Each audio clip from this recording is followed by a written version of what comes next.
你有幾耐冇玩過令你享受駕駛嘅車啊？ You like it? Like quite happy. Yeah.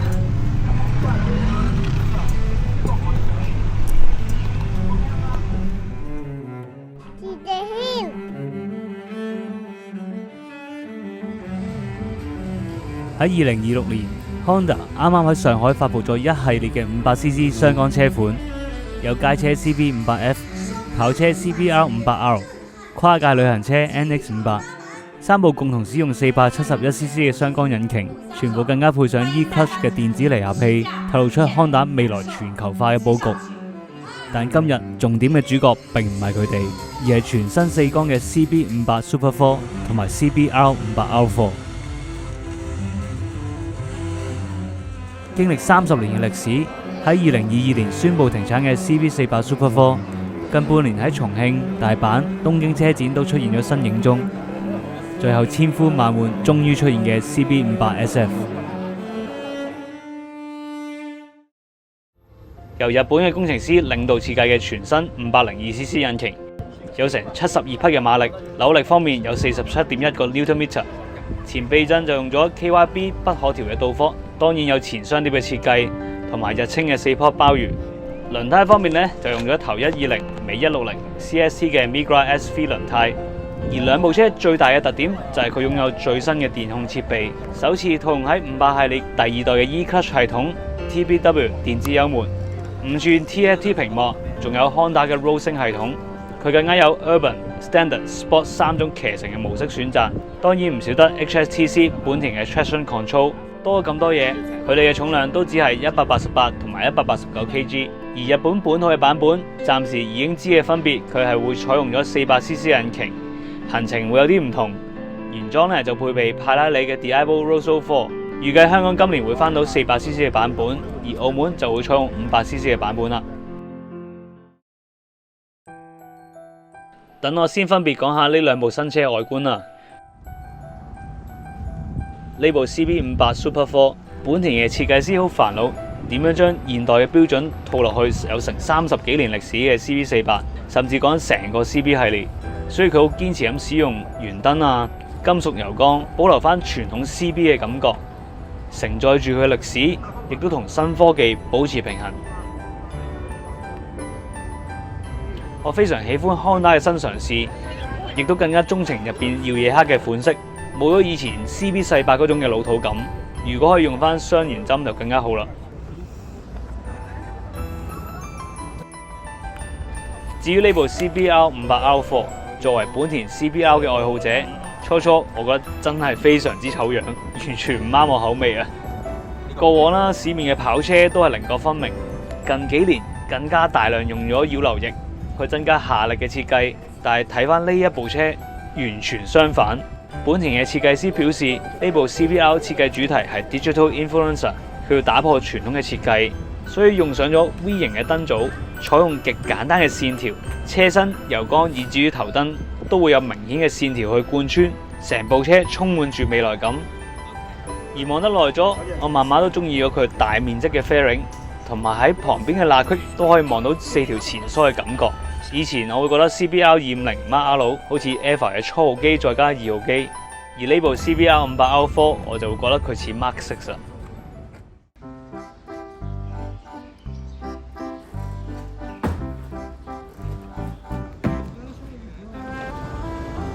今日好感謝 Honda 邀請啦，我喺上海天馬賽車場可以進行全球嘅首試，有機會跳上呢兩部新車，簡單分享一下騎乘嘅感覺。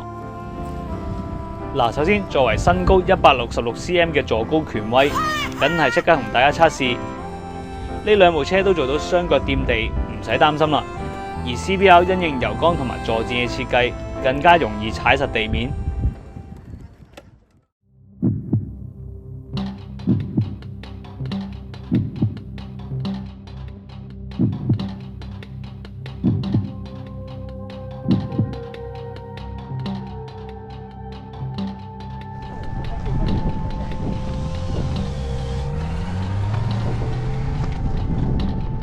我第一部試嘅就係呢部 CB500 Super 4啦，一波而家兩波。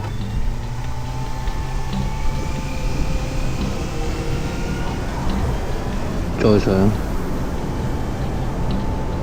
落翻嚟。哇！E-Clutch 真係唔使用腦喎。如果同舊款嘅 CB400去比咧，受惠於佢重新設計嘅引擎啦、車架，就算加咗唔少E-Clutch 呢啲嘢咧，其實坐上去都唔覺得有以前咁重啊。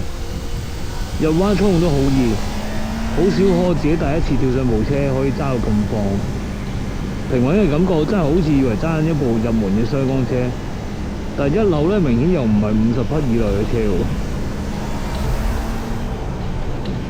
有好多車友之前同我反映過啦，我都好遺憾咧，佢取消咗 VTEC 嘅設計。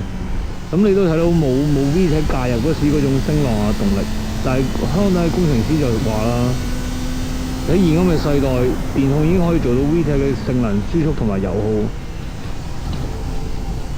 咁嗱，我呢隻彎咧試下踩翻落2波攞部車，咁假假地都係本田4缸機器嘅，睇下扭爆佢會發生咩事咧？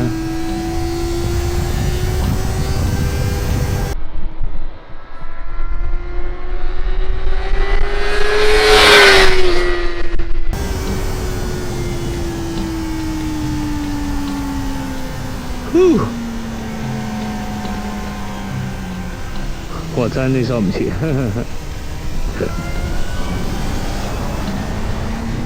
哇！好，就係咁試完 CB500啦。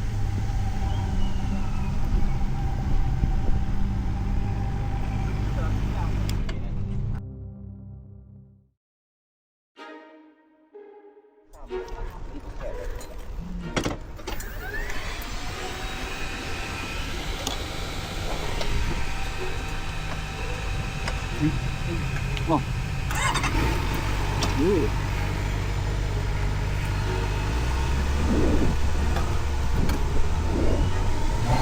上，差唔多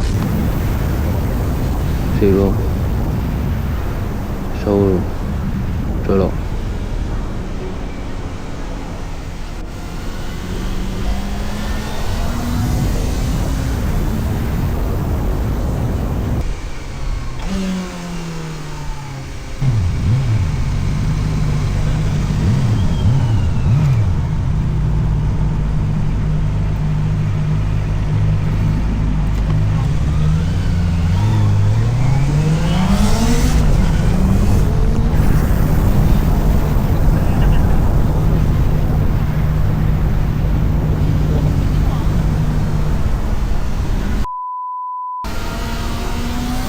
本身我部 Marlo 已經有電子油門啦，所以喺呢部500咧，個 Dynamo 我都好快習慣。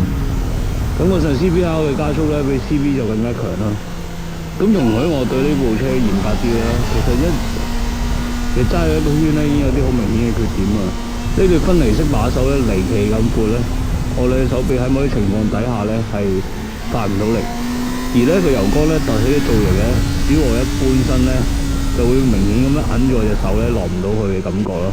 可能我未知係我姿勢問題啦，但係揸多幾個圈再睇睇。不過正常用緊 E-Clutch 咧就唔好掂個極力子啦，會自動 disable 個 E-Clutch 㗎。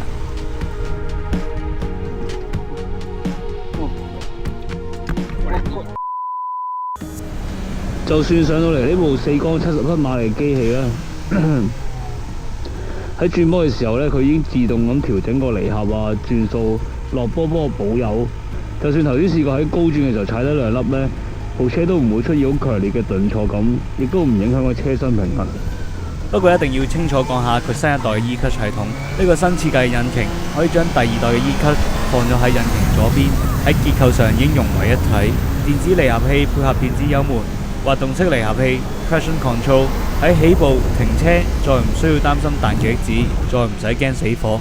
而上落波呢，佢會自動幫你控制點火、半離合、電噴，進行自動保油。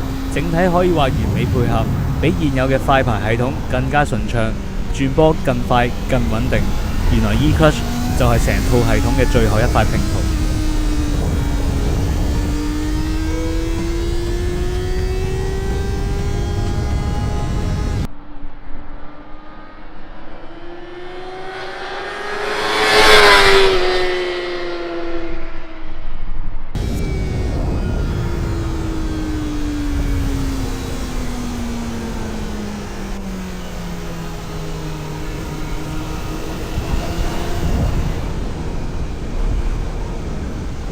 咁樣我可以專注喺部車入彎操控啦，可以諗好點樣擺好啲個姿勢啊。頭先行下直球會諗點樣跑好下一隻彎，呢個會唔會就係駕駛電單車樂趣啊？咁你問我部車爽唔爽？真係爽啊，完全唔夠喉喎。其實好想兜晒成個天馬賽車場啊！唉，都係要交翻低部車啦。